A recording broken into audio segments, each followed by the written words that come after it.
Hello everybody, this is Anne. Today we're in the studio focusing on the tops of the pots.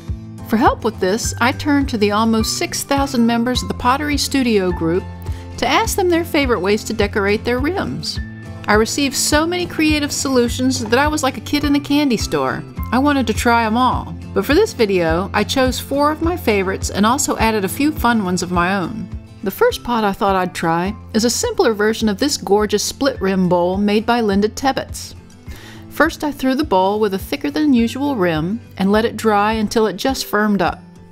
I decided to use the handle end of my needle tool to split the rim by slowly pushing it down into the center.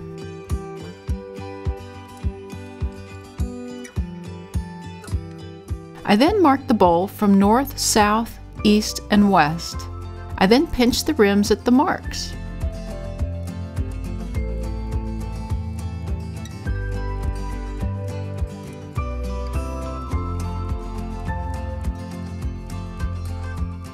I pulled the corners out to square off the inner rims.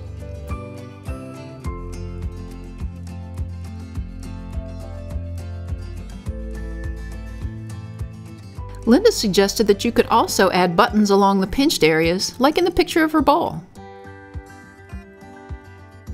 Next is the 4-leaf clover. I used a freshly thrown bowl for this technique. Again, I kept a medium thick rounded rim for this one. I marked the pot north, south, east, and west.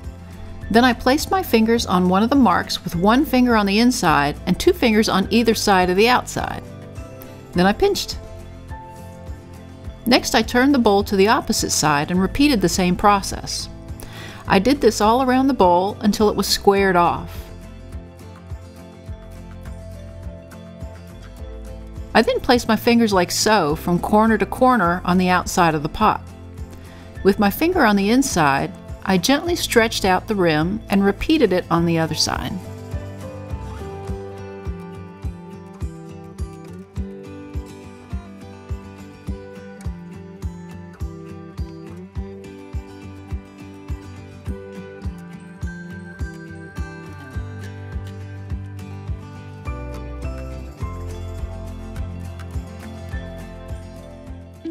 This next one was made by Mike Farabee, who works with his wife, Ann Rasmussen, at West End Pottery in Phoenix, Arizona.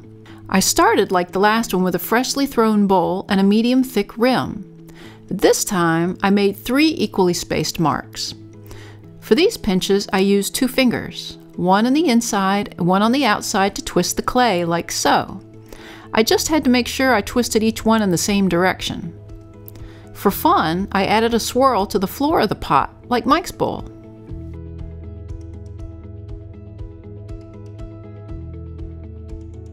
Next, I altered the rim of a rice bowl for a pair of chopsticks. First, I threw a bowl and let it dry to leather hard. To create a cradle for the chopsticks, I marked an area and compressed the clay by running a needle tool back and forth while pushing downward. On the opposite side of the bowl, I marked where the chopsticks touched and created a pilot hole. Now I need to make those holes bigger. I've seen people use drills lately and I've been wanting to try it.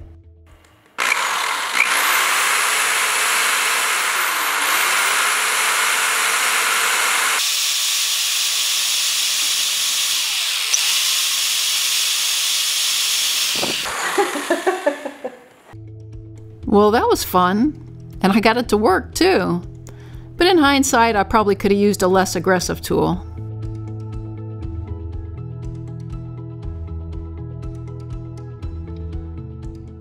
Lisbeth Heijkenskjold shared the next cool technique, which I'm calling the Hills and Valleys rim.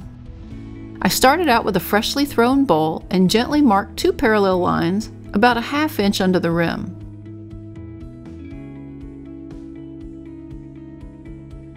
I marked the top of the rim at north, south, east, and west, then another mark a ½ inch to the right of that. Then at each of these marks, I drew lines to connect the parallel lines, creating 4 long, separated rectangles. I then cut them out.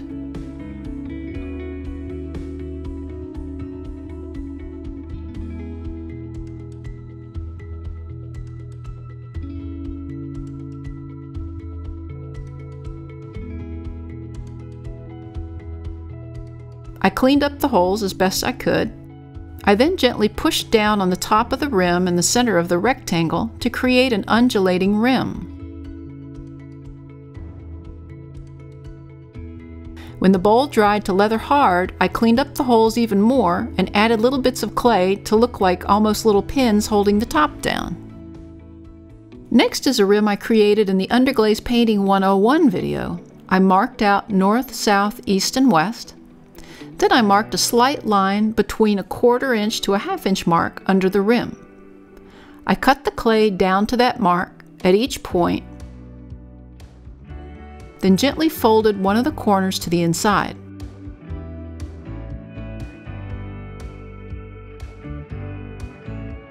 I then pushed the opposite corner slightly over the bent one and pinched them.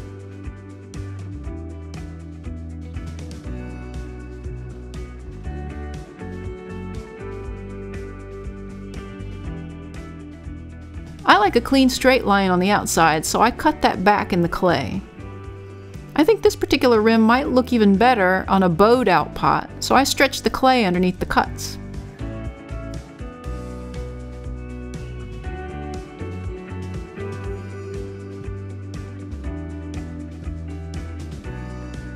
Yeah, I like that better.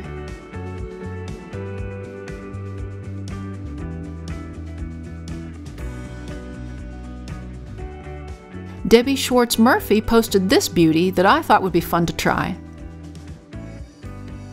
I threw a bottomless, low-walled cylinder, cleaned the edges, and then wired and pushed the sides together to create an oval.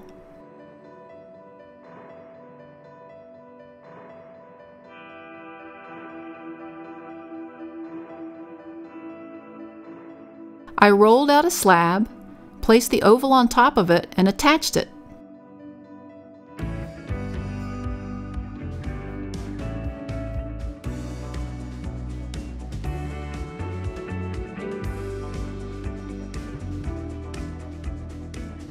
To create the decorative rim, I marked out 4 evenly spaced areas close to the curved sides of the oval and pinched these like I did with the 4-leaf clover rim.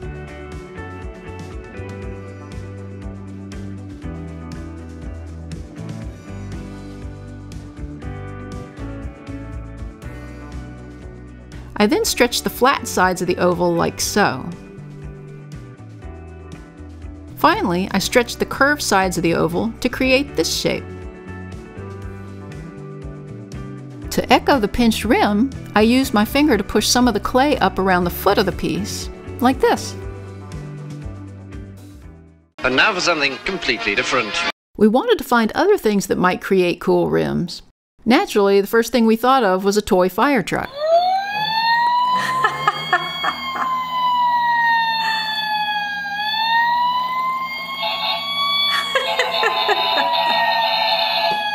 I ran it along the side and the top of this piece. It created a nice thin fluted rim. I can really see a succulent on fire in that pot.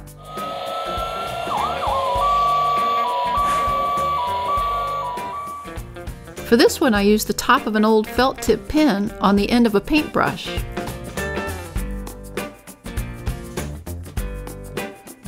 It took a couple tries to get it to work just right. The trick was only go around 1 revolution and then stop.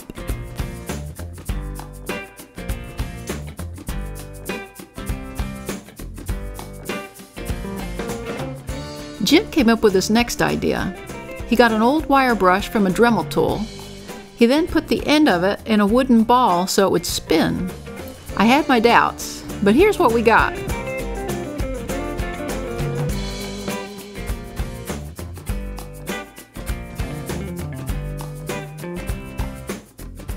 Surprisingly, the clay shredded so that it looked like it was furry all along the rim.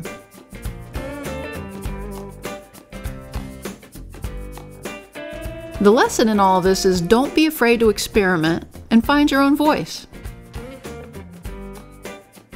As always, thank you for watching. If you liked our video, please like, share, and subscribe. See you next time in the studio.